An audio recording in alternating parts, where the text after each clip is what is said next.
Assalamualaikum warahmatullahi wabarakatuh. So how do you usually practice to playing a keyboard? I usually practice with my teacher in my home.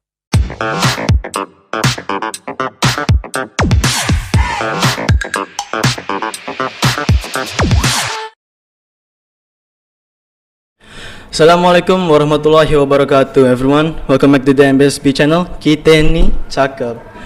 Let us introduce ourselves. My name is Ardana Fanichi Maswin. You can call me Ray. And this is my friend. Hello, I'm Karina Ramadani. Nice to meet you all. So, how are you feeling today, Karina? I'm feeling very good and excited today. It is nice to hear that from you.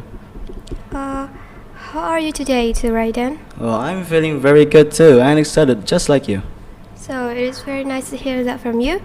So, Raiden, what are we going to do today? Are we going to discuss something or do some challenge or what? In today we're gonna discuss about G-20 which formed in 1999. Oh, that day. So, what are we exactly to do today?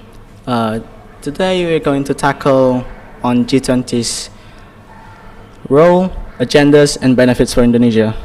Right, but I think we should discuss about the definition and the history of the G20 first, so that we can understand the G20 more. Yes, it is the truth for you to say that. So, can you tell me more about it? So, G20 is a multilateral cooperation forum consisting of 19 major countries and European Union. The G20 represents more than 60% of the Earth's population, 75% of global trade, and 80% of the world's GDP. Indonesia will host the G20 summit in November 2022 in Bali. G20 members are developed and developing countries that have middle and high income levels. G20 members consist of South Africa, United States, Saudi Arabia, Brazil, then Indonesia? Indonesia, India, Australia, Argentina, United Kingdom, then Italy, Japan, Germany, Canada, Mexico, Russia, Korea, China, France, Turkey, and European Union. That is a lot of country to be the member of the G20. Well, it is exactly G20. There's 20 members of it. So, can you tell me more about the role of the G20? The G20 doesn't have a permanent leader because the leadership is carried out the function of a presidency held by one of the member states for 1 year. The history of the G20 dates back to 1999 as a meeting of finance ministers and central bank governors. At that time, the meeting was intended to discuss the policies in order to achieve the national financial stability. This forms an effort to find solutions to global economic conditions hit by the global financial crisis in 1997 until 1999. The meeting involved middle-income countries and had systemic economic influence, including Indonesia. 9 years later, on November 14 until 15, 2008 to be precise, the leaders of G20 countries gathered for the first summit in the United States. On that occasion, the countries' leaders coordinate the global response to the impact of the financial crisis that occurred in US at that time, and agreed to hold a follow-up meeting. Oh, that's a lot of members for G20. Well, it is G20 after all. There's 20 members. Then, can you tell me more about the role of the G20? Oh, I know this one. G20 is to realize the steadiness, continuity, and inclusiveness of a strong global growth. G20 in its beginning is just a meeting of ministers of finance and central bank governor. And I have remembered something about the agenda of the G20, but I only remembered only the last half of it. Do you happen to remember something about the agenda of G20, Raiden? Yes, I do, Karina, but it's not the whole of it.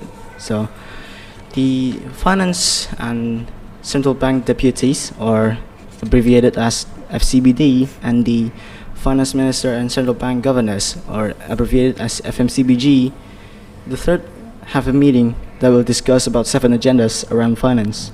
This meeting will be held in Bali, 11th to 17th of July. This pre-G20 meeting will be divided into 3 parts. Mainly the first one being the third FCBD meeting that will take place 13th to 14th of July. The second one is FMCBG that will take place on 15th to 16th of July. Then the side events that will take place 11th to 17th of July. The special staff of the Minister of Finance for Macroeconomics and International Finance, Wemby Saputra, said that the main agenda of the G20 meeting will discuss 7 agendas. This event, not only as the main event, but also there's a side event that is the embodiment or the manifestation of the agendas that is discussed in the G20. And there's a speaker that is good at their fields on doing it. There are 4 main leadings themes during the week. There is green economy, digital economies and finances. There is also policy normalization, inclusion in Sharia, as well as international taxation. He also explained that while the G20 is on its way to the summit meetings, they also have agreed on something and has made some targets that it includes on the architecture and the global finance and also the energy transfer. He hopes that this G20 forums will help reduce the crisis and the impact of the crisis of pandemic COVID-19, economic crisis and geopolitical crisis. So, does G20 bring the benefits for Indonesia, right then? Yes, aside from increasing the economic welfare of Indonesia, there are more benefits that can happen to Indonesia. The first one being that while Indonesia is using the G20 presidency or being the president of the G20, Indonesia indirectly represents all the developing countries. Yes, all the developing countries are all. Then Indonesia also happens to be the main attention of the world. There's also the attention of the world in its economic and finance actors. G20 also brings the hopes that it can introduce Indonesia's tourism and superior products to the international world. G20 can also bring up what do you call them? G20 also brings up Indonesia's leadership to the entire world. So besides from benefiting in its finance and economic factor, Indonesia also benefits from the knowledge and the early information of what's going to happen in a few years, policies of financial and economics on the Indonesia or on the developed country, and so much more. Oh, I see now. So, understanding its role, agenda, and benefits of G20, and also understand the role of G20, we can rest assured that the economy of Indonesia will not dwindle, but instead grow significantly because of the G20. Is this conclusion is correct, right then? Yes, it is hypothetically correct. Besides, to add that the world benefit agenda of the G20 will also be felt by all of the world, like the international world. Oh, now I understand fully. So, thanks for the explanation on the agenda, right then. I appreciate it. Yeah, I'm just feeling like it, There's no need to mind it at all. I knew it. You aren't usually like this, but thanks. Yeah. Am I really like that? Oh, I think the time is already over. I think we should go now. No. Is it? Oh, yes, it is. So thank you guys for watching and watching us ramble about the G20. Please subscribe, like, and share to all of your friends. We are the 9.7. I'm Radana Fanichi Maswin.